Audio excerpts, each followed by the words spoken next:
सोललैंड 3 के last part के and में हमने देखा कि टांग बोलिन अपनी तेज रिकवरी के बावजूद मोलान की गंभीर हालत जानकर टूट जाता है और उससे मिलने की गुहार लगाता है। जांच के दौरान उसकी बहादुरी सामने आती है और उसे पता चलता है कि प्रशासक मो वूही मोलान के पिता हैं।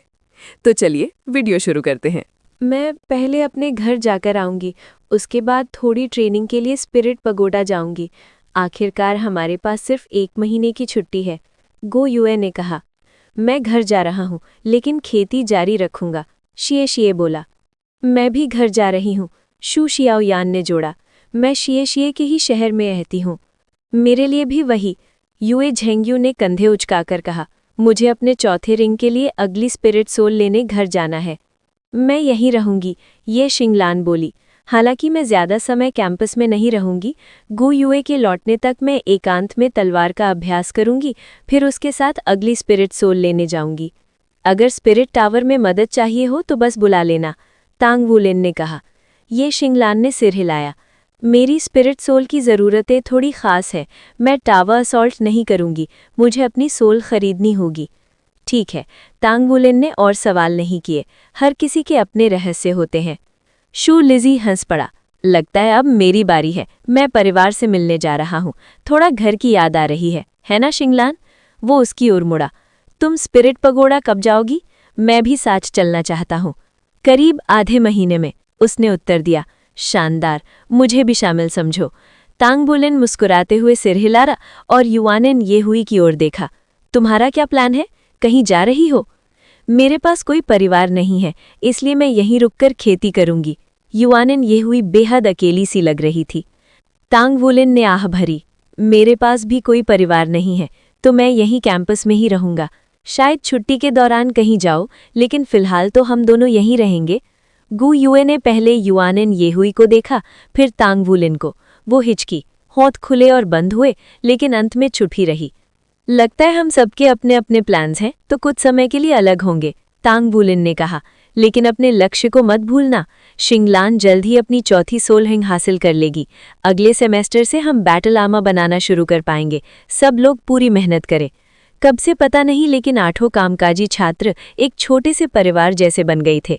तांग वुलिन ने हाथ आगे बढ़ाकर बीच में रखा। बिना रुके गु युए ने अपना हाथ उसके ऊपर रख दिया। फिर बाकी सबने भी हाथ जोड़ दिए।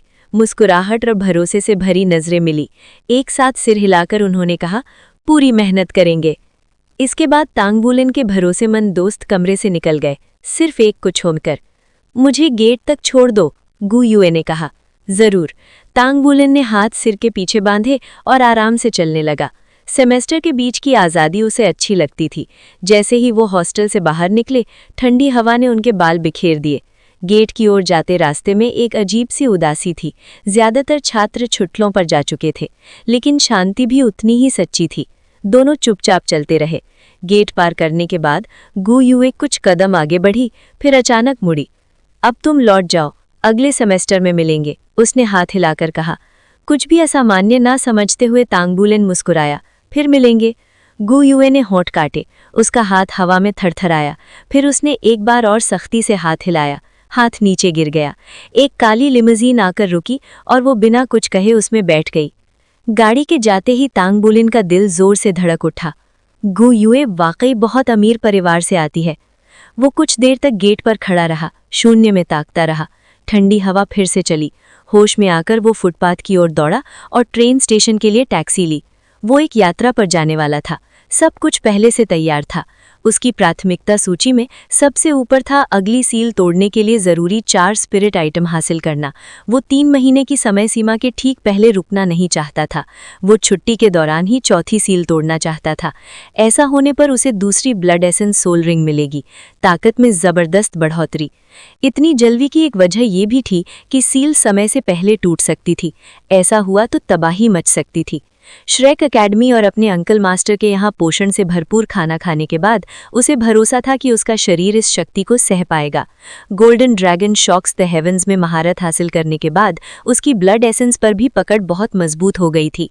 तीसरी सील तोड़ना उसके लिए आसान रहा था। चौथी को लेकर वो ज्यादा चिंतित नहीं था। स्टेशन पहुंचकर उसने हेवेनडाउ सिटी जाने वाली पहली ट्रेन का टिकट लिया। उसकी किस्मत अच्छी थी कि झेनगुआ ने बाकी स्पिरिट आइटम कम कीमत पर तैयार करने की हामी भर दी। इससे पूरे महाद्वीप में खोजबीन की झंझट बच गई। अब तांग बुलेन काफी अमीर हो चुका था। उसके पास नीलामी के लिए ढेरों मिश्र धातुएं थी, लेकिन श्रेक सिटी में उसकी जरूरत की चीजें मिलना मुश्किल था और कीमत भी संतोषजनक नहीं थी। यही वजह थी कि हेवेनडाउ सिटी जाना और भी आकर्षक लग रहा था। आखिरी 2 स्पिरिट आइटम लेने के बाद वो श्रेक सिटी स्थित तांग संप्रदाय मुख्यालय लौटेगा। बाकी 2 आइटम वहां से लेगा, फिर जोशी से मार्गदर्शन लेगा। वाकई बहुत तंग समय सारणी थी। ट्रेन धीरे धीरे रुक गई और तांग बुलेन अंदर चढ़ गया।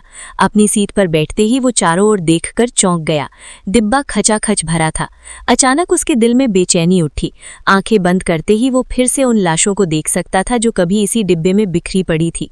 जमीन पर फैला लाल रंग। उसने आंखें खोली। तांग बुलेन के मन में वो दयालु महिला कंडक्टर आई, मोलान। उसका नाम उसके दिल में हमेशा के लिए दर्ज हो गया था, और वो साहस भी जिससे उसने खुद को बलिदान के लिए पेश किया था। महिलाओं और सज्जनों, कृपया अपनी सीटों पर बैठ जाएं, रास्ता ना रोके, अपना सामान ऊपर रख सकते हैं। ओह सर, जरा संभल कर। तांग बुलेन ने आवाज की ओर देखा और एक जाना पहचाना चेहरा देखा। वो है मोलान दीदी। वो बिना सोचे खड़ा हो गया और हाथ हिलाया। उसे स्वस्थ देखकर उसका दिल खुश हो गया। अपना नाम सुनकर मोलान चौंक गई। क्या तुम? तेज कदमों में वो उसके पास पहुंची और अगले ही पल उसे जोर से गले लगा लिया।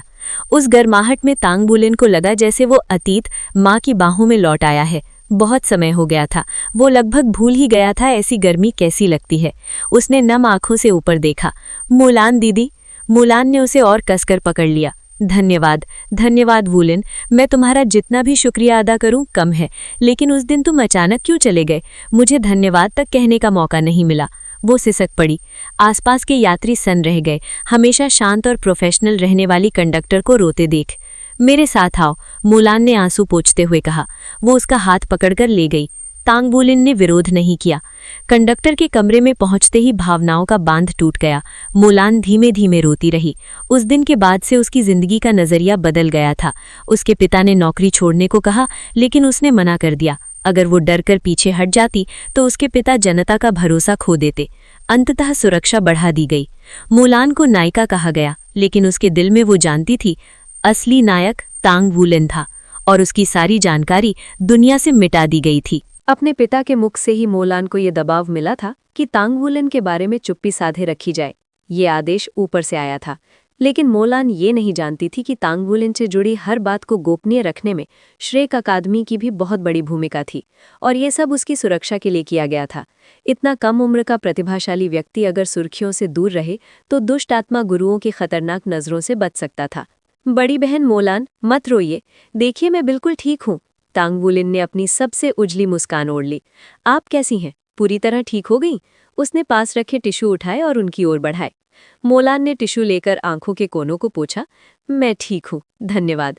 अरे, उस दिन मैंने जो कहा था तुम्हें मान लेना चाहिए था, वहां से चले जाना चाहिए था, लेकिन फिर भी धन्यवाद, तुमने मेरी जान बचाई। बड़ी बहन, आप बढ़ा चढ़ा कर कह रही हैं, कोई भी आत्मा गुरु वही करता। वैसे उस दुष्ट आत्मा गुरु को पकड़ा गया या नहीं? मैंने अपने शिक्षक से सुना कि वो भाग निकला था। मोलान ने सिर हिलाया। ऐसे नीच लोग बहुत चालाक होते हैं। कोई सुराग नहीं मिला, लेकिन संघ ने उसे पकड़ने और दूसरे अपराधियों पर कार्रवाई के लिए एक विशेष दस्ता भेजा है। जल्दी या देर से वो पकड़ा जाएगा। फिर उसकी आंखें चमक उठी।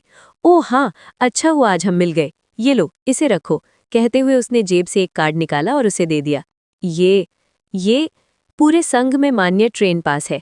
पिछली बार जो पास देने का वादा किया था वो साधारण नागरिकों वाला था, लेकिन चूंकि तुमने इतने लोगों की जान बचाई है, तुम्हें सर्वोच्च अधिकारों वाला पास देने की अनुमति मिल गई।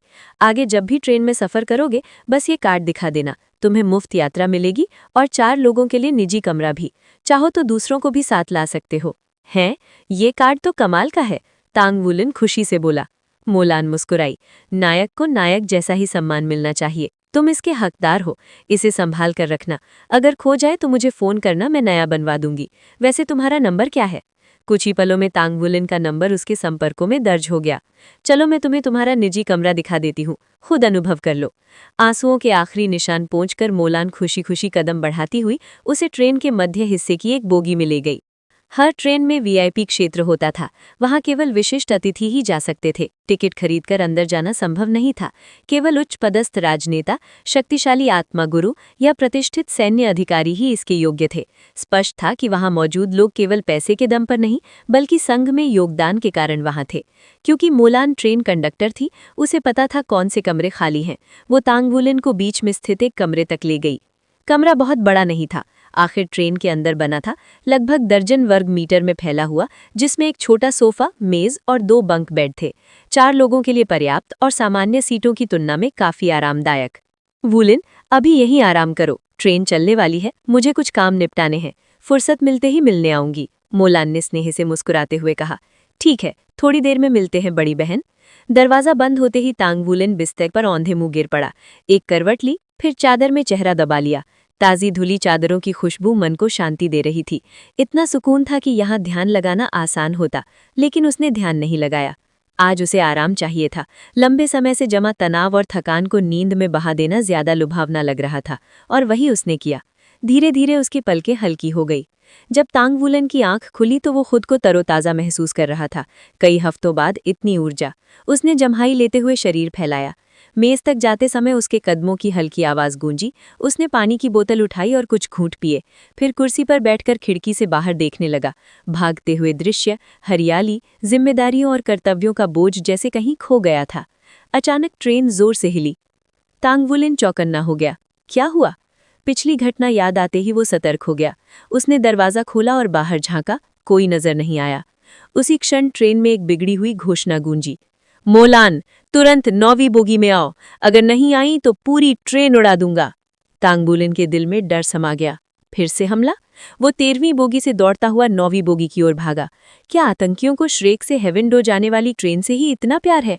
पूरी ट्रेन में अफरा तफरी मची हुई थी। कुछ ही हफ्ते पहले हुए हमले की याद से यात्री कांप रहे थे। लोग 9वीं बोगी से दूर भाग रहे थे। भीड़ के उल्टी दिशा में जाना मुश्किल था। अगर तांग वुलिन की शारीरिक शक्ति असाधारण न होती तो वो बहाव में बह गया होता। जैसे ही वो 9वीं बोगी के पास पहुंचा, एक चीख सुनाई दी। वो तुरंत पहचान गया। मोलान! शिट! बिना कुछ सोचे उसने दरवाजा तोड़ा और अंदर घुस गया। अंदर का दृश्य भयावह था। पूरी बोगी लाल, हवा में लोहे जैसी गंध, खून की। दर्जनों शव जमीन पर पड़े थे। ये सब उसकी इंद्रियों पर हमला कर रहा था और उसे मतली आने लगी। एक छोटा राखी रंग का वस्त्र पहने आदमी बीच में खड़ा था। उसके दाहिने हाथ की तर्जनी से एक हड्डी की कील निकली हुई थी, जो मोलान के कंधे को भेदे हुए थी। उसकी बाहें अस्वाभाविक रूप से मोटी थी। बताओ, वो लड़का कौन है जिसने पिछली बार तुम्हें बचाया था? मैं उसे कैसे ढूंढूं? बताओ, और मैं तुम्हें जल्दी मौत दूंगा। मोलान कांप रही थी, लेकिन उसने दांत भींचे रखे और कुछ नहीं कहा। नहीं बोलोगी तो मेरी फॉस्फर फायर सोल रिफाइनमेंट का स्वाद चखो। उसके चेहरे पर विकृत मुस्कान फैल गई। उसके दूसरे हाथ में गहरे हरे रंग की आग प्रकट हुई, जिसे वो मोलान के माथे की ओर बढ़ाने लगा। रुको, मैं यहाँ हूँ।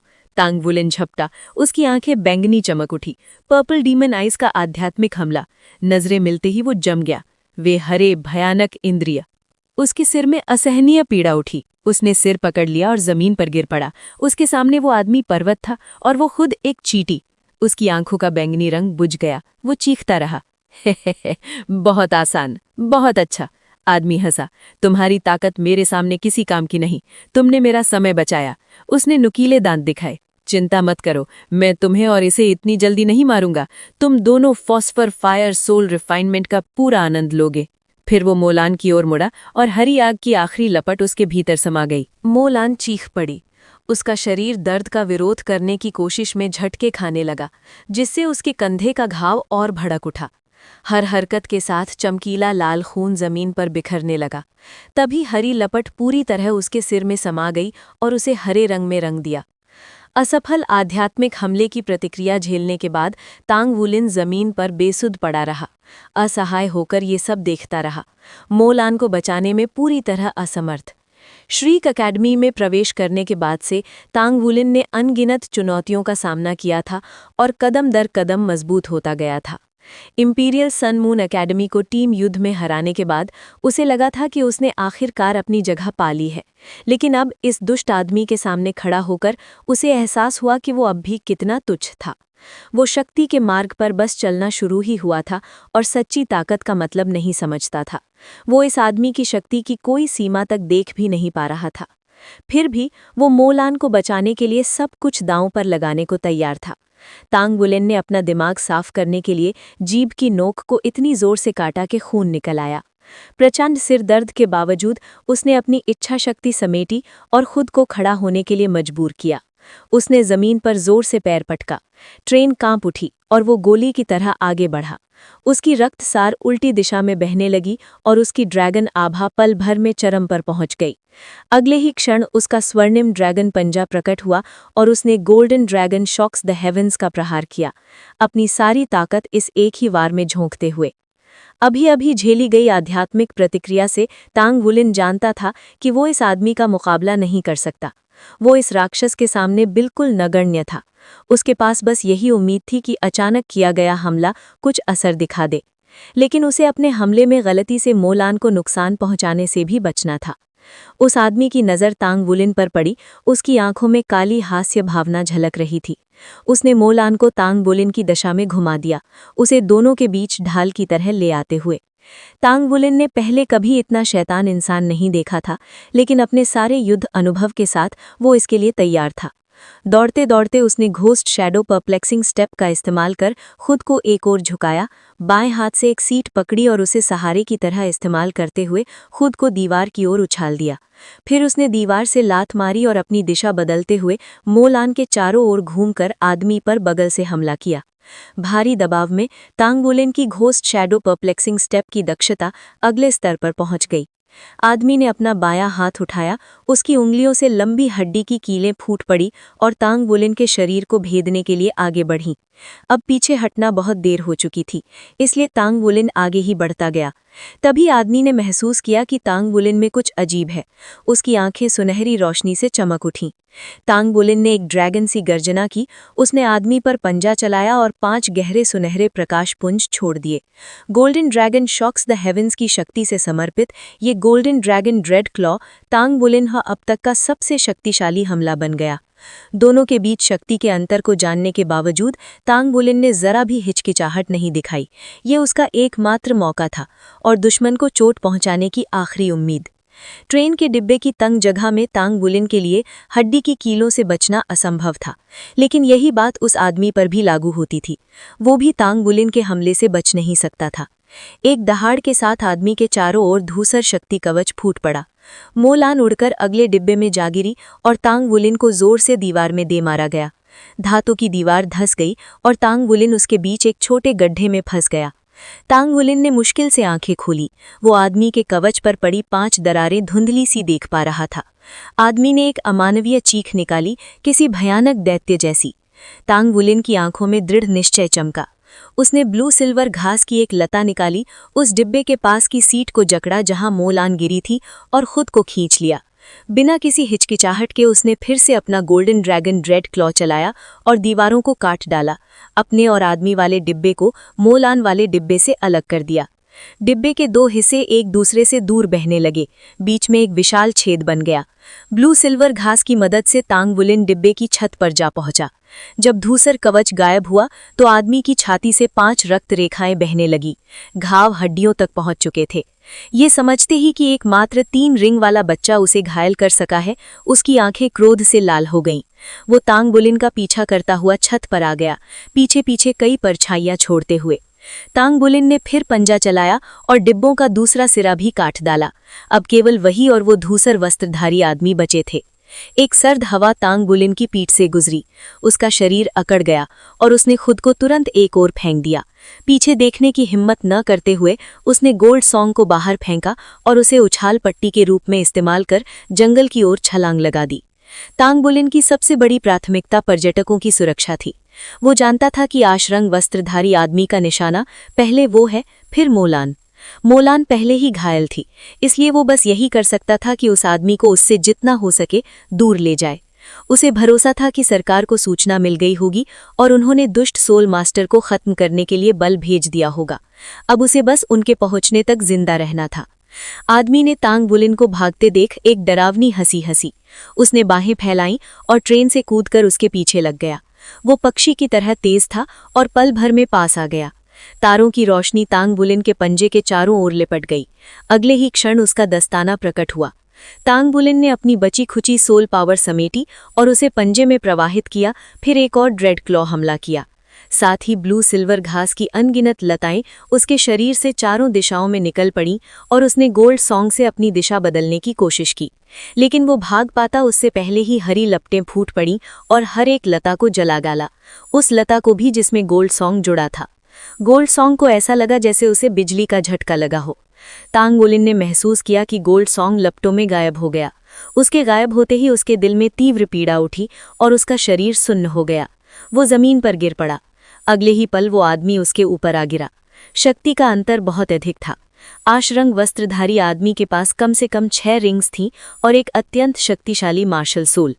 तांग बुलिन कुछ पलों के लिए बेहोश हो गया, लेकिन जब वो होश में आया तो उसने देखा कि 5 हड्डी की कीलें उसकी छाती को भेदे हुए थीं। उसकी छाती पर मौजूद सुनहले शल्क भी उन नुकीली कीलों के सामने बेकार साबित हुए। सब खत्म हो गया। क्या मैं मरने वाला हूँ?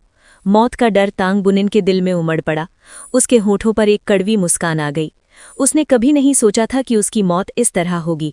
माँ, पिताजी, मैं आपको बचाने नहीं आ सका। नायर, मैं तुम्हें ढूंढ नहीं सका।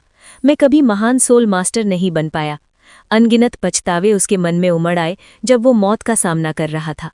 लड़के, मैं तुम्हें इतनी आसानी से मरने नहीं दूंगा, आदमी ने ठंडे स्वर में कहा। उसने सावधानी बरती थी कि दिल या मुख्य धमनियों जैसे घातक अंगों को न भेदे। उसने तांग बुलिन को कीलों से उठा लिया, जिससे उसके घाव और फैल गए। खून फव्वारे की तरह बहने लगा। अब मुझे तुम्हारी चीख सुनाओ। वो पागल आनंद से भरी आंखों से तांग बुलिन को घूरने लगा। उसने दूसरा हाथ उठाया। उसकी हथेली में काई जैसी हरी आग प्रकट हुई और उसने उसे तांग बुलिन के माथे में घुसा दिया। ठंड तांग बुलिन के शरीर में फैल गई, धीरे धीरे उसके खून को जमा देने लगी और उसे बेकाबू कांपने पर मजबूर कर दिया। ऐसा लगा जैसे उसकी आत्मा जम रही हो, फिर हथौड़े से कुचली जा रही हो, जबकि उसके भीतर के अंग बार बार फाड़े और फिर से सिले जा रहे हों। वो एक चीख भी नहीं निकाल सका। तांग बुलिन ने सिसकारी भरी। उसका शरीर बिना रुके कांप रहा था। उसके हाथ पांव अकड़ गए थे, जोड़ जकड़े हुए थे और दांत आपस में टकरा रहे थे। अराजकता। उसका रक्तसार पूरी तरह उथल पुथल में था। एक जलती हुई गर्मी उसके मन को घेर रही थी और यदि पीड़ा थोड़ी कम होती, यदि वो जरा सा और होश में होता, तो शायद वो सोचता कि उसका मन सचमुच आग में जल रहा है। फॉस्फर फायर सोल रिफाइनमेंट निस्संदेह दुनिया की सबसे घृणित यातना विधियों में से एक थी। वो चीख पड़ा। पीड़ा तीखी थी, निर्दयी थी, हर चीज पर हावी। वो चीखता रहा, गिड़गिड़ाता रहा कि ये सब खत्म हो जाए।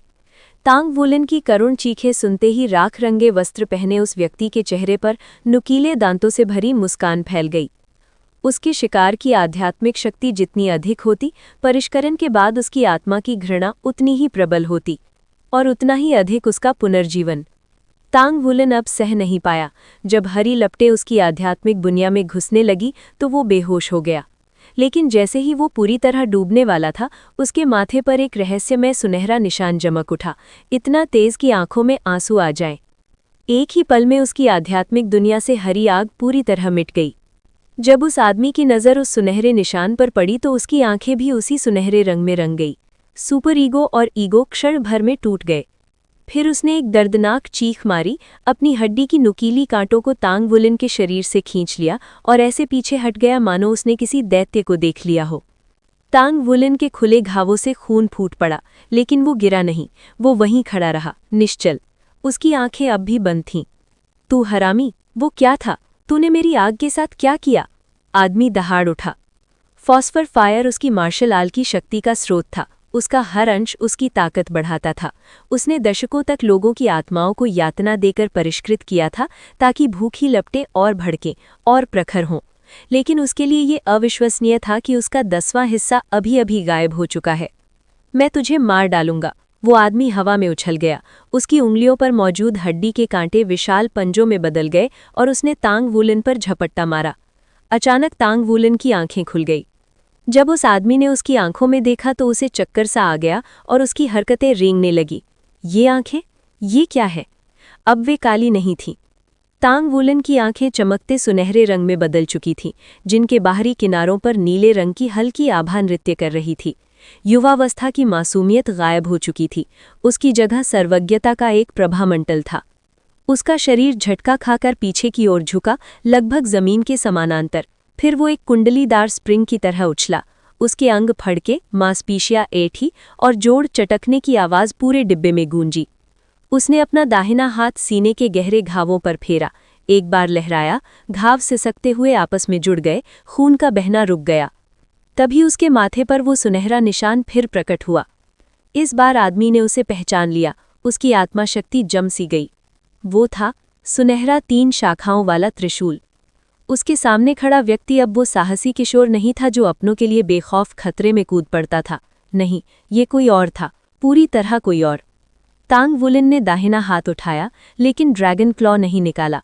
इसके बजाय सुनहरी रोशनी उसकी हथेली में सिमटने लगी और एक 3 मीटर लंबा 2 सिरों वाला भाला प्रकट हुआ।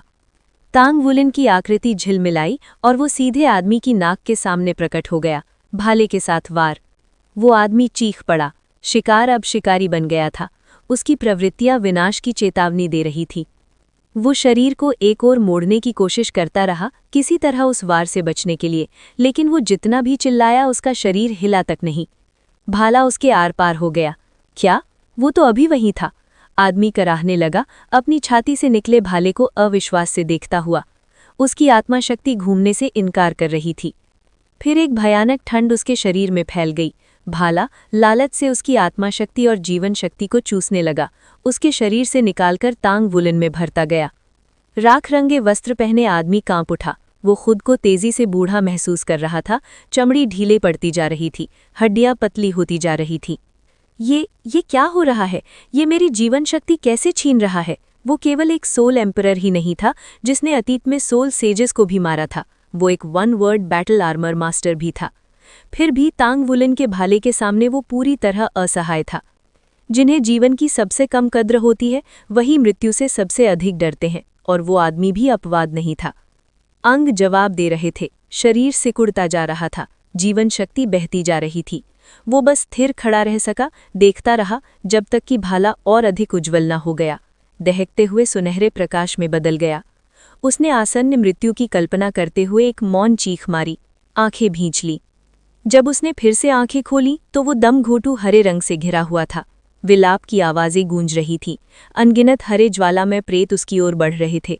उन्होंने उसे घेरा, गले लगाया और अपनी लपटों में पूरी तरह निगल लिया।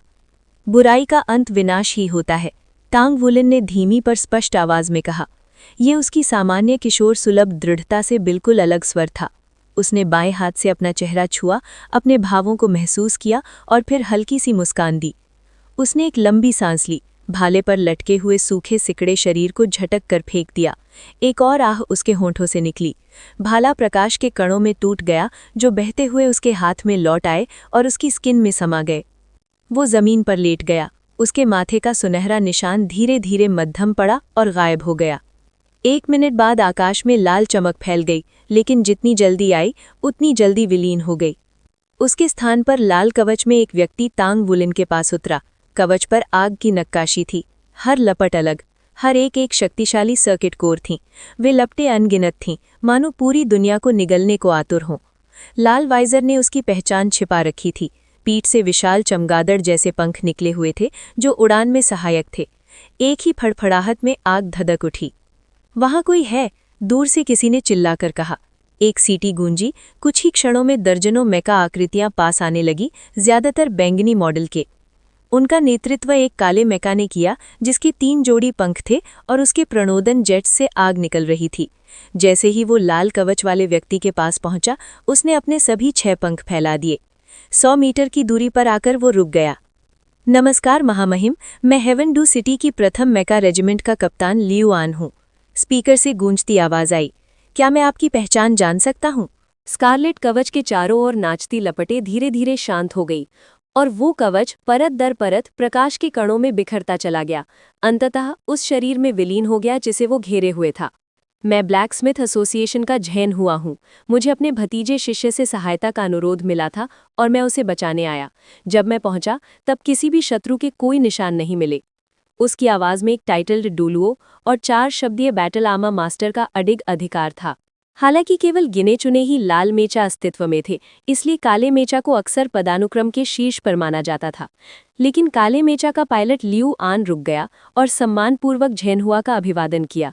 ये बिना कारण नहीं था, वो स्पष्ट रूप से महसूस कर सकता था कि उनकी शक्ति का अंतर कोई साधारण फासला नहीं, बल्कि एक अथाह खाई था, अपरिवर्तनीय, अछूता। झेनहुआ की पहचान की पुष्टि होने के बाद लियुआन ने राहत की सांस ली। यदि झेनहुआ शत्रु होता तो यही स्थान उसकी कब्र बन जाता। मेरे सम्माननीय लॉर्ड झेनहुआ, कृपया मुझे क्षमा करें कि मैं आपका उचित स्वागत करने के लिए अपने मेचा से बाहर नहीं आ सका। मिशन के कारण मैं ऐसा करने में असमर्थ हूँ, लियुआन ने कहा। उसका स्वर पहले की तुलना में कहीं अधिक विनम्र था। आखिरकार सामने खड़ा व्यक्ति पूरे महाद्वीप का एकमात्र दिव्य ब्लैकस्मिथ था। डोलुओ महाद्वीप पर ऐसा कोई नहीं था जो इस स्तर के व्यक्ति को नाराज करने का साहस करता। बैटल आर्मर के अतिरिक्त मेचा के निर्माण में भी ब्लैकस्मिथ द्वारा गढ़ी गई धातुओं का उपयोग होता था, और जितना उच्च स्तर का मेचा उतनी बेहतर धातु की आवश्यकता होती थी। यहाँ तक कि काले ग्रेड के मेचा में भी उनके सर्किट कोर के अलावा धातु की गुणवत्ता ही श्रेष्ठता तय करती थी। लियुआन का स्वयं का काला मेचा 1000 परिष्कृत धातु का बना था और उसका कोर स्पिरिट परिष्कृत धातु का था। यदि वो अपने मेचा को उन्नत करना चाहता तो उसे उसके पुर्जे और भी उच्च गुणवत्ता की धातुओं से बदलने पड़ते, तभी उसका मेचा लाल ग्रेड तक पहुंच सकता था। इसी कारण लियुआन ने दिव्य ब्लैकस्मिथ के प्रति अत्यधिक सम्मान दिखाया। झेनहुआ हल्की सी ध्वनि के साथ जमीन पर उतरा और संक्षिप्त रूप से सिर हिलाया। उसने तांग वुलिन के अचेत शरीर को उठाया और उसकी स्थिति की जांच की। जैसे ही उसकी नज़र तांग वुलिन की छाती पर खिले रक्त के धब्बों पर पड़ी, उसका चेहरा गंभीर हो गया। नहीं, मैं ऐसे महान प्रतिभा को मरने नहीं दे सकता। वो हम ब्लैकस्मिथों के लिए एक वरदान है। उसने दांत भींच लिए। और यदि वो अपंग हो गया तो मैं मू चेन को क्या जवाब दूंगा? नवे डिब्बे की ओर दौड़ते हुए टांग वुलिन ने झेनहुआ से सहायता का अनुरोध किया था, क्योंकि हेवेनडू ट्रेन की सबसे निकट था। हालांकि झेनहुआ सब कुछ छोड़कर तुरंत प्रस्थान किया, फिर भी वहां पहुंचने में उसे 10 मिनट से अधिक लग गए, और जब वो पहुंचा तब तक युद्ध समाप्त हो चुका था। झेनहुआ ने तांग वुलिन की कलाई के भीतर की चिकनी त्वचा पर उंगली रखी और नब्ज टटोली। उसकी आंखें चमक उठी। वो जिंदा है। उसने तुरंत अपनी आत्मा शक्ति तांग वुलिन के शरीर में प्रवाहित की। वास्तव में उसका हृदय अभी भी धड़क रहा था, हालांकि बहुत कमजोर, जैसे किसी तितली के पंखों की हल्की सी फड़फड़ाहट। फिर भी उसके जिंदा रहने की आशा थी। मैं इस बच्चे को पहले हेवेनडू के ब्लैकस्मिथ एसोसिएशन ले जा रहा हूँ। अपराध स्थल की जांच करो और किसी भी शत्रु के निशान खोजो। जब ये बच्चा ठीक हो जाएगा तब वो तुम्हारी जांच में सहयोग करेगा। इतना कहकर झेनहुआ तांग वुलिन को अपनी बाहों में सुरक्षित थामे आकाश में उड़ गया और लाल प्रकाश की एक लकीर में ओझल हो गया। लियुआन के पास उसे रोकने का कोई उपाय नहीं था। वो जानबूझकर किसी टाइटल्ड डुलुओ और 4 शब्दीय बैटल आर्मर मास्टर, वो भी एक दिव्य ब्लैकस्मिथ का क्रोध मोल लेने का विचार भी नहीं कर सकता था। ऐसा व्यक्ति महाद्वीप पर उन लोगों की सूची में सबसे ऊपर था जिसे किसी भी हाल में नाराज नहीं किया जा सकता था। लियुआन ने अपने रेजिमेंट को आसपास खोजबीन का आदेश दिया, लेकिन अंततः उन्हें किसी भी शत्रु का कोई निशान नहीं मिला। एक बाल तक नहीं। रक्त, लाशों और विनाश के अलावा उस त्रासदी का एकमात्र प्रमाण हरे लंग से झिलमिलाती राख का एक छोटा सा ढेर था। आतंकवादी के शेष अवशेष हवा में उड़ चुके थे। तांग वुलिन स्वयं को एक छोटे से नाव में समुद्र के बीच तैरता हुआ महसूस कर रहा था। लहरें उसे ऊपर नीचे हिलाती रहीं। ऊपर नीचे उसने अपने पेट के सामग्री बाहर निकाल देने की तीव्र इच्छा को रोके रखा। उसके शरीर के हर इंच में पीड़ा समाई थी। ये अवश्य ही जीवन और मृत्यु के बीच की सीमा होगी। फॉस्फर फायर सोल रिफाइनमेंट झेलने के बाद मृत्यु के अलावा किसी और परिणाम की कल्पना वो नहीं कर सकता था। धीरे धीरे लहरें शांत हो गई, नाव स्थिर हो गई, पीड़ा कम होने लगी और एक सुखद गर्माहट ने उसे घेर लिया। कुछ समय बाद वो गर्माहट भी लुप्त हो गई और उसका मन जाग उठा। उसने आंखें खोली। ऊपर फैला हुआ एकदम स्वच्छ सफेद, केवल छत की टाइलों को अलग करने वाली पतली रेखाओं से भंग। मैं मरा नहीं? तांग वुलिन शून्य में दागता रहा, निश्शब्द। कुछ मिनट बाद वो अपनी विचार शून्यता से बाहर आया और अचानक बैठ गया। उसके कसे हुए दांतों से एक कराह निकली। उसका शरीर दर्द से भरा था, मांसपेशियां भारी और कसी हुई जैसे एक कुंडली मारा हुआ स्प्रिंग, और उसकी छाती जल रही थी। दर्द ने उसे पूरी तरह होश में ला दिया। मैं जिंदा हूं। उसने राहत की गहरी सांस ली। लेकिन मैं मरा कैसे नहीं? उसने कमरे का निरीक्षण किया।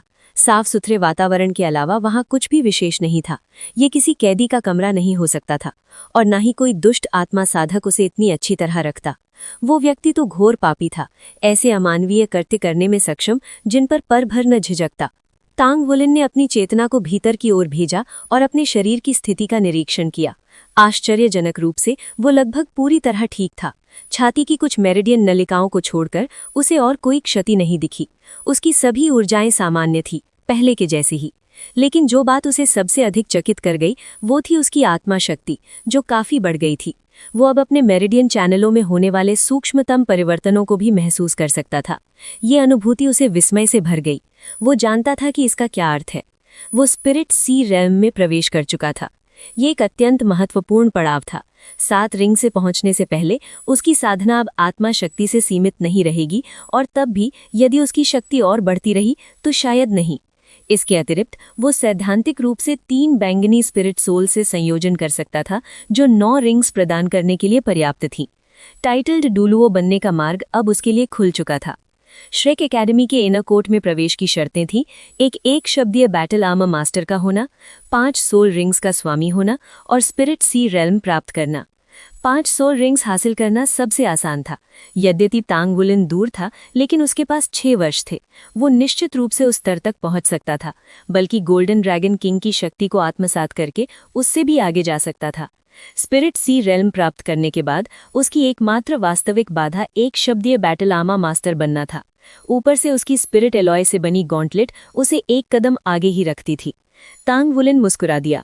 वो इनर कोर्ट के छात्र बनने की राह पर मजबूती से आगे बढ़ रहा था। मिस्टीरियस हेवन मेथड के कुछ चक्र पूरे करने के बाद उसके मन से शेष उनीदापन भी मिट गया। उसकी स्मृतियां स्पष्ट हो गईं और मो लान का पीला पड़ा चेहरा, उसके साथ हुए अत्याचार की छवि उसके मन को पीड़ा देने लगा। वो फॉस्फर फायर सोल रिफाइनमेंट से बच गया था, लेकिन वो उसके लिए यही मान नहीं सकता था। उसे मो लान को ढूंढना होगा, जानने के लिए, समापन के लिए। यदि उसने ऐसा नहीं किया तो वो स्वयं को कभी माफ नहीं कर पाएगा। तांग वुलिन बिस्तर से कूद पड़ा और अपनी स्टोरेज रिंग से साफ कपड़ों का एक सेट निकाला। जैसे ही उसने कपड़े बदले, दरवाजा खुला और एक व्यक्ति अंदर आया। Uncle master. तांग वुलिन चौंक पड़ा। तुम खड़े हो सकते हो? झैन हुआ की आवाज चिंता से भरी थी। तांग वुलिन का रक्त रंजित और निश्चल शरीर उसकी स्मृति में अभी भी ताज़ा था। हेवेंडू सिटी लौटते ही झैन हुआ ने तुरंत एक प्रथम श्रेणी के सोल मास्टर चिकित्सक से तांग वुलिन का उपचार करवाया था। यद्यपि उसका हृदय क्षतिग्रस्त नहीं था, उसके अन्य आंतरिक अंग उतने सौभाग्यशाली नहीं थे। लेकिन चिकित्सक के लिए भी ये एक आश्चर्य था। रक्तस्राव अत्यंत कम था और उसका शरीर तेजी से स्वस्थ हो रहा था। जो घाव सिंगहीन और भयानक होने चाहिए थे, वो पहले ही भर चुके थे। अंततः चिकित्सक ने निष्कर्ष निकाला कि तांग वुलिन समय के साथ स्वाभाविक रूप से पूरी तरह ठीक हो जाएगा और किसी विशेष उपचार की आवश्यकता नहीं है। किसी भी दुष्प्रभाव से बचने के लिए घावों को साफ करना, पट्टी बांधना और पर्याप्त पोषण देना ही सर्वोत्तम उपाय है। लेकिन चकित करने वाली बातें यहीं समाप्त नहीं हुई। सिर्फ 2 दिन बाद तांग वुलिन बिस्तर छोड़ने लायक स्वस्थ हो गया था। झैन हुआ अपनी आंखों पर विश्वास नहीं कर पा रहा था। ये बच्चा, उसका शरीर असाधारण रूप से मजबूत है। क्या तुम्हें यकीन है कि तुम ठीक हो? तुम्हें खुद को जबरदस्ती संभालने की जरूरत नहीं है। झैन हुआ की आवाज चिंता से भरी हुई थी।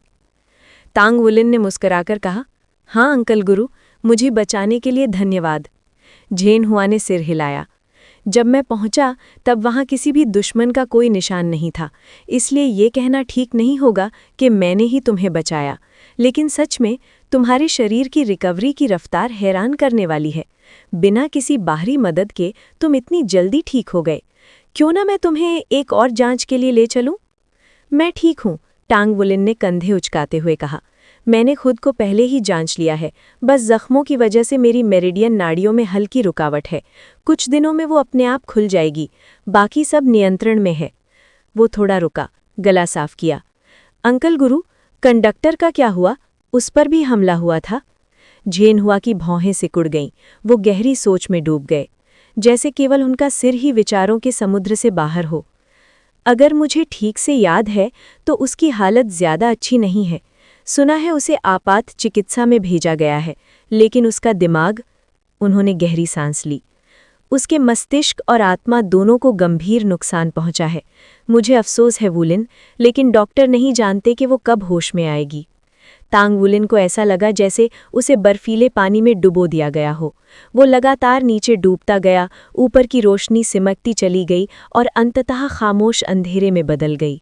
आसपास की हवा भारी और गाढ़ी हो गई, इतनी कि फेफड़ों में भरना मुश्किल हो गया। वो पहले से इस नतीजे का अंदाज़ा लगा चुका था, लेकिन उसने सच्चाई से मुंह मोड़ लिया था और अब उसी की सज़ा उसे मिल रही थी। उसके ठंडे पसीने से भीगे हाथ बगल में मुट्ठियों में कस गए। ये सब बड़ी बहन मोलान के साथ कैसे हो सकता था? अंकल गुरु, उसने लंबी खामोशी के बाद कहा, क्या आप मुझे उनसे मिलने ले जा सकते हैं? बड़ी बहन मोलान बहुत अच्छी इंसान है। इस बार भी और पिछली बार भी उन्होंने यात्रियों को बचाने के लिए सब कुछ किया। उन्होंने ज़रा भी हिचकिचाहट नहीं दिखाई, अपनी जान तक कुर्बान करने को तैयार हो गईं। तांग वुलिन की आवाज़ कांपने लगी, बेकाबू होती चली गई। वो एक संत हैं, कृपया क्या आप उनकी मदद नहीं कर सकते? मुझे पहले तुम्हें घटना की रिपोर्ट देने के लिए ले जाना होगा, झेन हुआ ने कहा। पूरी घटना के इकलौते प्रत्यक्षदर्शक तुम और वो ट्रेन कंडक्टर हो, और इस समय बोलने की हालत में सिर्फ तुम ही हो। उन्होंने शब्द चुनते हुए भौहें चढ़ाईं। खैर, पहले तुम अपना बयान दोगे, उसके बाद हम उनसे मिलने चलेंगे, ठीक है? ठीक है। ये तय होने के बाद झेन हुआ तांग वुलिन को ब्लैकस्मिथ एसोसिएशन से बाहर निकले और दोनों शहर के प्रशासनिक कार्यालयों की ओर कार से रवाना हुए। ब्लैकस्मिथ एसोसिएशन के शहर प्रशासन के साथ अच्छे संबंध थे। प्रथम मेका रेजिमेंट के कप्तान लियू आन को विशेष रूप से उनका स्वागत करने के लिए भेजा गया था। नमस्कार महामहिम, लियू आन ने कार का दरवाजा खोलते हुए झेन हुआ से कहा। झेन हुआ और तांग वुलिन कार से उतरे। तांग वुलिन को देखकर लियू आन चौंक गया। कुछ दिन पहले उसकी हालत कितनी गंभीर थी ये उसे साफ याद था। इतनी तेजी से ठीक हो जाना उसे अविश्वसनीय लगा। चलिए अंदर बात करते हैं। प्रसिद्ध होने के कारण झेन हुआ पब्लिक नज़रों से जल्दी बाहर निकलना चाहते थे। महामहिम, कृपया इस तरफ आइए। उनके कदम पत्थर की जमीन पर गूंजने लगे। मैंने आपके आने की सूचना प्रशासक मो को दे दी है, चलते हुए लियू आन ने कहा। वो इस समय एक बैठक में है, लेकिन जैसे ही वो समाप्त होगी वो आपसे मिलने आ जाएंगे। सरकारी पद ना होने के बावजूद झेन हुआ महाद्वीप के सबसे प्रभावशाली लोगों में से एक थे। मो वू का बैठक छोड़कर तुरंत न आना उस बैठक के महत्व को दर्शाता था। कोई बात नहीं, झेन हुआ मुस्कुराए। मैं उन्हें परेशान नहीं करना चाहता। मैं तांग वुलिन को उसका बयान देने लाया हूँ। शायद वो अपराधी को पकड़ने में कुछ मदद कर सके। तो फिर एक क्षण प्रतीक्षा करें, मैं अभी उसका बयान ले लेता हूँ, लियू आन ने शिष्टता से कहा और बिना समय गवाए उन्हें एक निजी कमरे में ले गए। काला ग्रेड मेका पायलट का दर्जा ऊंचा होता है, लेकिन झेन हुआ के सामने वो कुछ भी नहीं था। वो ऐसे व्यक्ति का समय बर्बाद करने का जोखिम नहीं ले सकता था। कृपया अपना पूरा नाम, उम्र और आप किस स्कूल में पढ़ते हैं बताइए। तांग वुलिन, 14 वर्ष, श्रेक अकेडमी, प्रथम वर्ष, तांग वुलिन ने उत्तर दिया। लियू आन की भौहें उठ गईं। तो इसी वजह से दिव्य ब्लैकस्मिथ इसे इतना महत्व देता है। वो श्रेक अकेडमी का छात्र है। ये जानने के बाद उसने तांग वुलिन की आतंकी घटना में किसी भी तरह की संलिप्तता की संभावना पूरी तरह खारिज कर दी। श्रेक अकेडमी के छात्र की नैतिकता पर सवाल उठाने की कोई ज़रूरत नहीं थी। कृपया बताइए कि उस दिन क्या हुआ था। तांग वुलिन ने सब कुछ बता दिया। ट्रेन में चढ़ने के क्षण से लेकर बेहोश होने तक उसने कुछ भी नहीं छुपाया। लियू आन हाँफ गया। तो आप ही वो युवा नायक हैं जिन्होंने पिछली आतंकी घटना में सभी यात्रियों को बचाया था। उस बहादुर लड़के के प्रति लियू आन के दिल में गहरा सम्मान उमड़। हालांकि वो पहले से जानता था कि असली नायक श्रेक अकेडमी से था और उसकी पहचान गुप्त रखी गई थी, लेकिन इतनी जल्दी उससे आमना सामना होगा ये उसने नहीं सोचा था। दरवाजे के बाहर से दबे हुए स्वर सुनाई दिए, फिर दरवाज़ा खुला और मो वू भीतर आए। उनका चेहरा गंभीर था, आंखें लाल थीं और कपड़े पूरी तरह अस्त व्यस्त। लॉर्ड झेन हुआ, उन्होंने हल्का सा झुककर कहा। इतनी औपचारिकता की ज़रूरत नहीं है प्रशासक, मैं बस अपने इस जूनियर के साथ जांच में मदद करने आया हूँ। मो वू का गंभीर भाव नहीं बदला। इस घटना की जिम्मेदारी मुझे लेनी होगी, ये मेरे अधिकार क्षेत्र में हुई है। इसमें आपकी कोई गलती नहीं, झेन हुआ ने सांत्वना दी। वे दुष्ट सोल मास्टर बहुत चालाक हैं, उन्हें पकड़ना आसान नहीं है। आप लोग अपना पूरा प्रयास कर रहे हैं। लियू आन मो वू के पास गया। प्रशासक, उसका बयान लगभग पूरा हो चुका है। ये लड़का और पिछली घटना का हीरो दोनों एक ही हैं और संयोगवश इस घटना में भी वो शामिल हो गया। मो वू की आंखें चमक उठी। तुम तांग वुलिन हो, वही युवा नायक जिसने मोलान को बचाया था। नमस्कार प्रशासक, मैं कोई हीरो नहीं हूँ, मैं सिर्फ तांग वुलिन हूँ। आखिरकार मोवू के चेहरे की कठोरता पिघल गई। मैं हेवनली डो शहर की ओर से तुम्हारा धन्यवाद करना चाहता हूँ। अगर तुम न होते तो पिछली त्रासदी कहीं ज्यादा भयानक होती। उन्होंने हालिया घटना की रिपोर्ट पलटी। 9वें डिब्बे को बाकी डिब्बों से अलग कर दिया गया था, जिससे कई जानें बचीं। क्या ये तुम्हारा किया था? तांग वुलिन ने सिर हिलाया।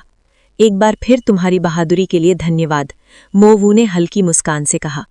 लियू आन ने तांग वुलिन के बयान का लिखा हुआ रिकॉर्ड मोवू को सौंपा। कुछ पन्ने देखने के बाद मोवू की भौहें सिकुड़ गईं। Phosphor fire soul refinement. हाँ, तांग वुलिन ने कहा। आतंकी ने यही नाम दिया था। प्रशासक, बड़ी बहन मोलान ठीक तो है ना? वो खतरे से बाहर है ना? उसकी आवाज लगभग सिसकियों में बदल गई। मोवू की आंखों के कोनों में आंसू भर आए। उन्होंने टूटने से खुद को रोकने की पूरी कोशिश की। तुम्हारी चिंता के लिए धन्यवाद। सच कहूं तो मैं ही उसका पिता हूं। उन्होंने गहरी सांस ली। तुम इतने औपचारिक मत बनो, मुझे बस अंकल कहो। तुमने उसकी जान 2 बार बचाई है। अगर तुम ना होते तो वो कब की मर चुकी होती। तांग वुलिन की आंखें फैल गईं।